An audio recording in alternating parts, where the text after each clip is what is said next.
মাফ করে দাও, মাফ করে দাও।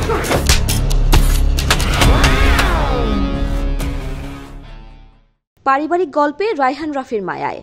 তরুণ পরিচালক রায়হান রাফির কাজ মানেই থ্রিলার ঘরানার কাজ। নিজেকে নিয়ে প্রায় প্রতিষ্ঠিত হতে চলা এই ধারণা এবার ভাঙতে চাইছেন এই পরিচালক। খুন খারাপি, রক্তপাত এসব থেকে বেরিয়ে পারিবারিক গল্পে নিজেকে এবার তুলে ধরতে চেয়েছেন রাফি। তুফান সিনেমার এই পরিচালক এবার বানিয়েছেন সিনেমা মায়া, তবে বড় পর্দার জন্য নয়। মায়া প্রচার হবে দেশীয় ওটিটি প্ল্যাটফর্ম বিঞ্জে। এই সিনেমার কেন্দ্রীয় চরিত্রে অভিনয় করেছেন সারিকা সাবরিন ও মামনুন ইমন। এরই মধ্যে সিনেমার টিজারও প্রকাশ হয়েছে। মায়া মুক্তি পেয়েছে 30 তারিখে। বিঞ্জের কন্টেন্ট স্পেশালিস্ট ইসরাত জাহান গ্লিচকে বলেন, কয়েকদিন ধরেই মায়ার প্রচার চলছে। মায়ার গল্প নিয়ে রাফি গ্লিচকে বলেন, নাম শুনেই বোঝা যায় এটি মায়ার গল্প, পরিবারের গল্প। এটি ভিন্ন ধরনের ফ্যামিলি ড্রামা। অনেকদিন আগে এটার নির্মাণ কাজ শেষ হয়েছে। ওটিটিতে তো অনেক ধরনের প্রজেক্ট হয়, থ্রিলার, হরর, রোমান্টিক, অনেক ধরনের।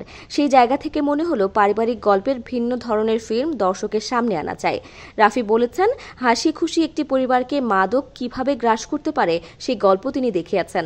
এই গল্পটি দেশের অনেক পরিবারের ঘটনা, অনেকে তাদের জীবনের সঙ্গে মিল পাবে। আশা করছি দর্শক এই ফিল্মটিরও প্রশংসা করবে।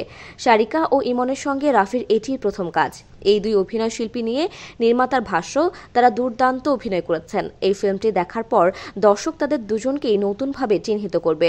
সিনেমার শুটিংয়ের কাজ রাফি সেরেছেন গত বছর। ঢাকার মোহাম্মদপুর, মিরপুর, বাড্ডা সহ বিভিন্ন লোকেশনে শুটিং করা হয়েছে।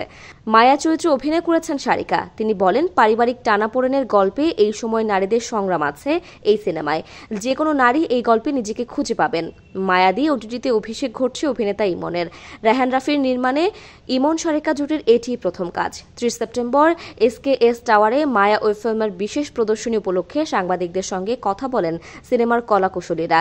বিনোদন ডেস্ক, সকালের সময়।